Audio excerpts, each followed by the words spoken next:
and welcome to LJ News. Sandra Knowles sees resigning from her senior leadership role in a major bank, where she earns a six-figure salary, as leaving an abusive relationship. She is one of millions of Aussies expected to quit their job in the coming months as part of the Great Resignation, a phenomenon currently playing out in the US. In August alone, 4.3 million people in the US left their jobs, according to the Job Openings and Labor Turnover Survey, and it includes everyone from frontline workers to senior executives. Then there's Microsoft research that revealed that 40% of the workplace globally is considering bidding farewell to their employers last year. Ms. Knowles has been with the bank for over a decade and said her managers will be shocked when she resigns, as they would have marked her as a lifer. The mother of one told news.com.au that during the pandemic she had worked harder than ever before as she dealt with endless Zoom calls and addressing new customer problems, all while the company expected growth plans to continue. I worked my first all-nighter in my career. I was at my desk from 8 a.m. to 8 a.m. I worked 60 to 70-hour weeks for 3 months, and I was not really rewarded or recognized for them at all, she said. The Great Resignation is a trend that should be a massive scare for Australian employers, according to behavioural scientist Aaron McEwen from global research and advisory firm Gartner. He said some research shows up to 3 in 5 Aussies could be looking to change jobs. We have just seen record levels of people changing jobs in most markets, particularly in the US, so it's probably one of the largest movements of talent that we have seen in living memory, he said. It's quite a phenomenon, and it has lots of leaders and heads of HR that are very concerned about what that means. But I think the smart companies are looking at a huge opportunity, and if you're treating employees badly, it's probably a massive scare. Some also described the move into working like sleeping in the office, and found there was no escape from it, Mr. McEwen said.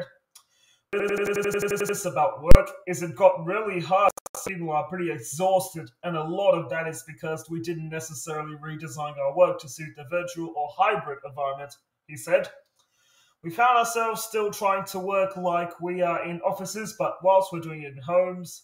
So productivity and performance went up, but the broad lasting impact is people are exhausted and work is inescapable. The other thing is Groundhog Day. So, for many people, particularly novice, they might have been traveling a lot for work or visiting people in different offices, so days are broken up by lots of different activities. That was replaced by one long Zoom call that went for 12 hours a day, so every meeting was the same. So this has prompted a desire for change and variety. The Great Resignation will really start to bite in Australia come March next year, when people have gotten their Christmas bonuses and recruiting starts to gear up again, Mr. McEwen predicted. He believes a lack of flexibility will be a huge factor in people's decisions to ditch their employers if they are forcing them back into the office after working from home for months. This is what happened to Susan Gray, who spent more than 200 days in lockdown in Melbourne last year, only to be told to suddenly come back into the office full-time, despite her welfare never being checked on during the isolating time, she said. She earned a six-figure salary working for a federal government department and wanted to be consulted about returning to work, rather than just being told what to do. It was like it's over now. Come back in, and that's an extremely toxic thought, and our stress levels skyrocketed, she said. We can't go back to working 9 to 5 right away. The 36-year-old quit her job recently with nothing to go to, although she has a side hustle to keep her busy. On a job hunt, she is happy to take a pay cut, but wants flexibility and a healthy culture that supports people, where workers are asked what they need from a staffing point of view, education, tools, training, and career development. I think what the pandemic did is it allowed people time and space to breathe for a second and lose all the distractions. So they weren't running from one appointment to another and then going to get the kids and working 8 mandatory hours inside the office and then getting groceries and cooking dinner, she said. It was largely based in the center of home and based around the people you love, and then you saw that your employer is not taking care of me and not supporting me. All data shows that what employees want is they want flexibility and they want a reasonable workload, he said.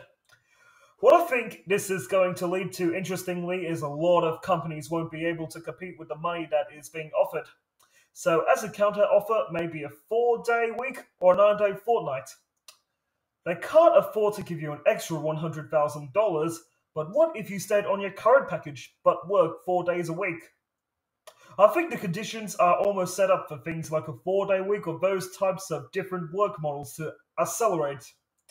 It's something Miss Knowles feels keenly. She said she will happily take a pay cut of at least $60,000, but is looking for a flexible workplace. A 4-day week particularly appeals, so she isn't a slave to the system, but she also wants a supportive culture that consists of respectful disagreement and care and kindness, even in conflict. While bonuses also made the organization an attractive place to work, for the past 2 years it's only been at 50% of the max they could earn, and even at record profits, only 90% was paid out. Lack of recognition also seems to be a major factor playing out in Aussie workplaces.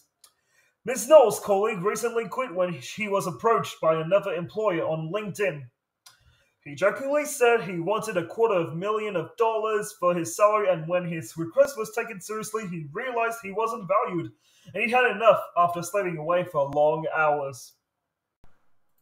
The woman, in her 50s, is currently job hunting and would love something new before Christmas. I'm not looking to climb the corporate ladder. I want a job with people that is meaningful and not where I get rewarded just monetarily, she said. I'm in a position where I'm not worried about financial gain. It's about working in a nice environment with nice people that behave well. But Mr. McEwen, as the Great Resignation phenomenon will happen for the privileged percentage of the workforce who are gainfully employed and are feeling financially secure because they kept their job during COVID. If they're one of those privileged knowledge workers, it means that they are in a pretty good position to make bold decisions, he said.